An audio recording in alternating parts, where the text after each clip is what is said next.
Assalamualaikum warahmatullahi wabarakatuh. Kembali lagi dengan saya Amara Diba Hanifah dari program studi Teknologi Rekayasa Otomasi dengan 3 digit NIM terakhir 015. Pada video kali ini, kita akan membahas tentang sistem kendali temperatur dengan Autonix TK4S T4RN. Apa saja yang akan kita bahas pada video kali ini? Yang pertama ada pengendali on-off, lalu yang kedua ada pengendali PID, yang ketiga ada modul praktikum, dan yang keempat hasil praktikum.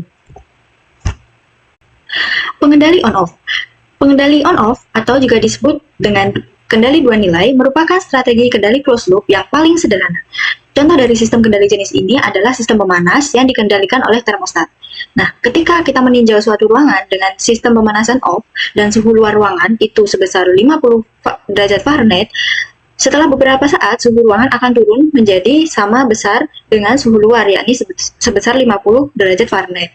Nah, di mana sekarang suhu ruangan berada dalam kondisi yang seimbang. Nah, jika kemudian termostat diatur untuk bekerja pada suhu rata-rata 70 derajat Fahrenheit dengan hysteresis gap sebesar 2 derajat Fahrenheit, maka seperti yang ditunjukkan pada gambar, suhu dalam ruangan mulai meningkat dengan cepat pada awal dan kemudian melambat karena proses kehilangan panas mulai meningkat. Nah, suhu ruangan dengan segera akan menurun menuju titik kesetimbangan 50 derajat Fahrenheit, namun jauh sebelum mencapai titik tersebut, suhu mencapai titik henti bawah pada 68 Fahrenheit. Pada kondisi ini, pemanas dihidupkan kembali. Nah, jadi bisa dilihat di sini ada keterangan cut-on-nya di 68 derajat Fahrenheit dan cut-off-nya 72 derajat Fahrenheit. Nah, ini ditentukan dari besarnya histeresis sebesar 2 derajat. Jadi dia kurang dari nilai set point dan lebih 2 dari nilai set point. Ketika dia dari 0, dia akan tepat menuju ke set point di 70. Nah, ketika sudah sampai di set point atau titik yang suhu yang ditentukan, dia akan mulai menurun. Nah, menurun ini sampai batas 68 derajat. Nah, setelah sampai titik itu, dia akan naik lagi mencapai titik 72 dan akan turun lagi, begitu seterusnya sampai sistem berhenti. Pengendali on-off ini memiliki kekurangan. Pada umumnya, suatu siklus yang tinggi tidak baik karena dapat merusak sistem aktuator seperti motor dan saklar.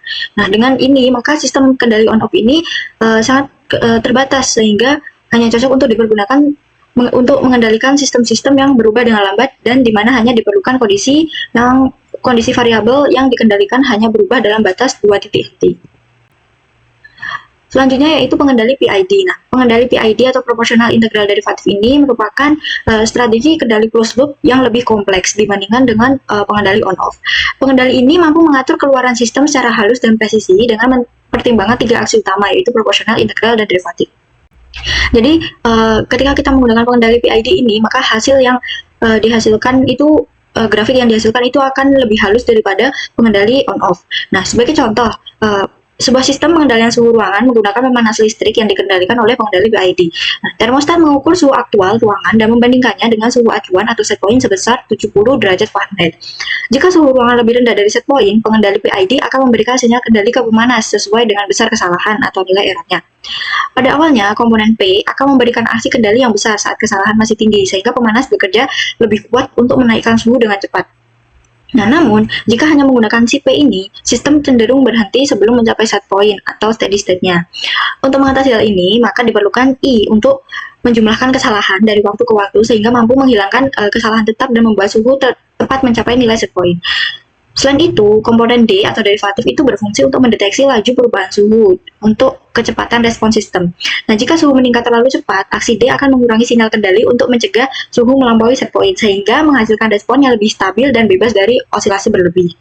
Nah, dengan kombinasi ketiga aksi tersebut, pengendali PID mampu menjaga suhu ruangan tetap stabil di 70 derajat Fahrenheit dengan perubahan yang halus, tanpa berosilasi tajam seperti pada sistem kendali on-off. Nah, pengendali PID ini memiliki kelebihan dan kekurangan. Kelebihannya apa? Yang pertama itu akurasinya tinggi dan kesalahannya itu sangat kecil. Lalu responnya halus dan stabil, cocok untuk berbagai sistem, mudah diterapkan di industri, dan kita itu dapat menyesuaikan. Kita mau memakai P, PI, PD, atau PID-nya semua.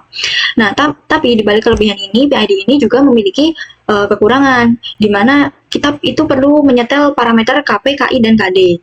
Lalu dia sangat sensitif terhadap noise atau gangguan dan kurang efektif pada sistem non-linear dan dapat menyebabkan overshoot atau saturasi. Nah, ini adalah kontrol temperatur Autonix TK4S T4RN. Di sini ada gambar komponennya. Dan yang nomor 1 itu merupakan display PV untuk mengatur untuk menunjukkan temperatur saat ini pada mode run dan menunjukkan parameter pada saat mode setting. Lalu yang kedua ada display SV, itu untuk menunjukkan nilai temperatur yang diinginkan pada saat mode run dan menunjukkan masing-masing nilai dari parameter saat mode setting. Lalu indikator derajat Celcius, derajat Fahrenheit, dan persen di sini nomor 3 ini itu untuk menunjukkan unit temperatur yang digunakan. Kita mau menggunakan Celcius atau Fahrenheit, ini bisa dipilih. Lalu yang nomor 4 itu ada indikator kontrol manual. Nomor 4 itu di sini manual.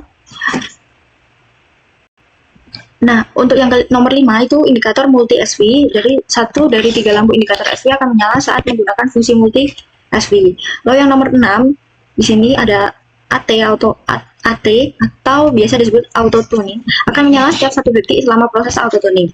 Lalu yang ke-7 itu indikator alarm output akan on saat setiap alarm output on. Lalu yang ke-8 itu ada indikator control output yaitu heating dan cooling akan on setiap control output on. Lalu yang nomor 9 itu ada tombol mode. Di sini tombol mode itu digunakan untuk men-setting parameter dan memilih parameter apa yang akan kita setting. Lalu yang nomor 10 itu di sini ada tombol panah ke kiri, itu digunakan untuk mengubah nilai yang diset serta berganti digit. Nah, yang terakhir itu ada tombol naik dan turun, digunakan saat mengubah nilai yang diset serta berganti digit. Jadi dia digunakan untuk mengatur nilai parameter yang kita inginkan. Dan langsung saja kita ke modul praktikumnya. Nah, untuk modul praktikum yang pertama yaitu sistem kendali on-off. Nah, di sini terdapat sebuah rangkaian. Nah, itu kita merangkai terlebih dahulu di modul praktikumnya. Lalu, langkah yang kedua, hubungkan kabel power pada Autonix ke stop kontak. Kemudian tekan tombol switch on pada power. Yang ketiga, pada Autonix, set value dengan 40 derajat Celcius dengan mengatur tombol ke bawah atau ke atas. Yang ketiga, pada Autonix set value dengan derajat yang kita inginkan dengan mengatur tombol ke bawah atau ke atas pada Autonix sehingga indikator menunjukkan angka yang kita inginkan. Ini ya indikator yang hijau. Lalu tekan tombol mode selama 2 detik hingga indikator menunjukkan parameter 1. Ini tekan tombol mode, lalu di sini akan jadi parameter 1. Lalu tekan tombol ke atas untuk mengubah parameter 1 menjadi parameter 3. Jadi di sini kita memilih parameter berapa yang akan kita setting. Setelah itu, tekan tombol mode agar data sebelumnya sudah tersimpan. Lalu ubah input tipe menjadi INT. Setelah itu, tekan tombol mode agar data sebelumnya sudah tersimpan. Lalu ubah input tipe atau INT ini menjadi TCCH dengan menekan tombol ke atas atau ke bawah. Kemudian tekan tombol mode lagi hingga menjadi temperatur kontrol tipe atau CND dan atur menjadi on-off. Kemudian tekan tombol mode selama 2 detik hingga kembali ke indikator sebelumnya. Nah, masuk ke parameter 2 dengan menekan tombol atas dan bawah tadi, memilih parameternya. Kemudian tekan tombol mode, akan kita setting di parameter 2. Setelah itu, atur histeresis sesuai dengan ketentuan dengan menekan tombol ke bawah dan ke atas. Ini untuk HHYS itu kita atur nilainya. Lalu kemudian tekan tombol mode selama 2 detik hingga kembali ke indikator sebelumnya untuk menyimpan ya ini. Nah, selanjutnya masuk ke parameter 5, kemudian tekan tombol mode dan atur user level, ini user menjadi standar atau STND. Kemudian tekan tombol mode lagi selama 2 detik untuk menyimpan. Setelah itu tekan lagi mode untuk kembali ke mode awal dan amati perubahan yang terjadi, kemudian catat manual suhu yang terjadi tiap 10 detik. Itu untuk langkah praktikum yang mode on-off. Selanjutnya di mode PID atau pengendali PID, rangkaiannya tetap sama dengan ini. Lalu yang kedua itu sama juga, hubungkan kabel power pada Autonix ke stop kontak, kemudian tekan tombol switch on, lalu atur set value atau set point-nya berapa derajat yang kita inginkan sesuai dengan yang ada di modulnya. Lalu tekan tombol mode selama 2 detik sehingga indikator menunjukkan parameter 1. Ini masih sama ya. Ini untuk input tipenya masih sama TCCH. Nah, bedanya ada di sini. Di temperatur kontrol tipe atau CND itu dia sebelumnya kan on off. Nah, ini diubah menjadi PID. Lalu selanjutnya tekan tombol mode untuk mengatur heating control time atau HT-nya itu menjadi 5 pada parameter 3. Kemudian tekan tombol mode selama 2 detik untuk menyimpan dan kita masuk ke parameter 2. Kemudian atur KP sesuai dengan ketentuan dengan menekan tombol ke bawah untuk mengurangi nilai atau tombol ke atas untuk menambah nilai. Ini ya, KP itu untuk konstanta proporsional. Jadi nilai proporsionalnya itu berapa. Kemudian tekan tombol mode untuk menyimpan, lalu masuk ke parameter 5 dengan menekan tombol ke bawah atau ke atas, kemudian kita setting dan atur user levelnya menjadi standar. Nah, kita kembali ke mode awal dan amati perubahan yang terjadi. Nah, untuk menyeting si KP, KI, dan KD itu ada di sini di parameter 2. Sama, parameter 2 itu ada isinya ada KP, KI, dan KD dan langkahnya itu sama seperti ini. Setelah membaca modul praktikum atau langkah kerja praktikumnya, kita langsung saja ke pelaksanaan praktikum. Nah, sebelum melaksanakan praktikum, kita perlu mengetahui parameter praktikum yang akan kita ukur. Di mana di pengendali on-off, di sini saya menggunakan suhu 50 dan 60 dengan histerisisnya itu 2, 5, 2, dan 5 pada masing-masing suhu. Lalu untuk pengendali PID, ini ada 9 data. Di sini bisa dilihat nilainya. Nah, langsung saja kita ke praktikumnya.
Nah, setelah melaksanakan praktikum, kita mendapatkan hasil praktikum sebagai berikut. Untuk pengendali on-off, di mana ada 4 percobaan. Di sini bisa dilihat untuk suhu set point 50 dengan histerisis 2, dia akan naik sampai sekitar 58 dan akan berangsur turun ke 52 sesuai dengan histerisisnya. Lalu pada suhu set point 50 dengan histerisis 5, dia akan naik mencapai sekitar 58 dan dia akan stabil di suhu tersebut. Lalu pada suhu set point 60 dengan histerisis 2, itu dia akan naik secara cepat dan dia naik secara cepat ke set point dan dia akan stabil di suhu 62. Dan yang terakhir itu set point 60 dengan histeresis 5, dia akan naik, tapi dia stabilnya itu lebih lama.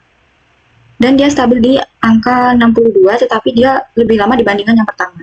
Jadi bisa disimpulkan bahwa yang bagus itu yaitu pada suhu 50 itu dengan histeresis 2, dan suhu 60 juga di histeresis 2. Lalu untuk pengendali PID ini kita mempunyai 9 data, di mana kita atur suhunya itu sama di set point 50 dengan nilai P, I, dan D-nya itu berbeda-beda. Nah, di sini bisa dilihat ini P10 I0 D0, di sini P20 I0 D0, dan di sini P30 I0 D0. Nah, semakin besar nilai P-nya, itu dia akan semakin lama mencapai titik set point.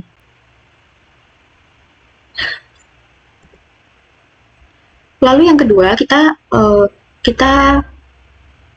tambahkan nilai I. Di sini ada P30 I20 D0, di sini ada P30 I30 D0, dan di sini ada P30 I40 dan D0.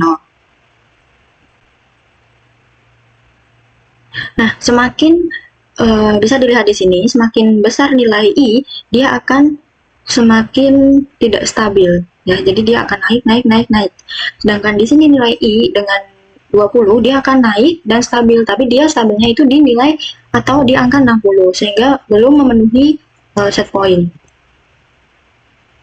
Lalu di percobaan yang ke-6 sampai 9 itu kita tambahkan nilai D. Yang pertama ini P30 I20 D20, dan ini P30 I20 D30, dan ini yang ke-9 yaitu P30 I20 D40. Nah, semakin besar nilai D-nya, itu dia akan lebih lama untuk mencapai ke set point-nya. Namun dia lebih stabil. Bisa dilihat di sini dengan D20 itu cepat, naiknya cepat, namun di sini tidak stabil. Lalu yang di sini dengan nilai D30 dia naiknya lumayan lama dan tidak stabil. Lalu di sini di D40 dia itu naiknya lama, tapi di sini cukup stabil di 55. Nah, itu saja yang dapat saya sampaikan pada video kali ini. Mohon maaf apabila ada salah dalam penyampaian materi dan juga perkataan. Sampai jumpa di lain video. Wassalamualaikum warahmatullahi wabarakatuh.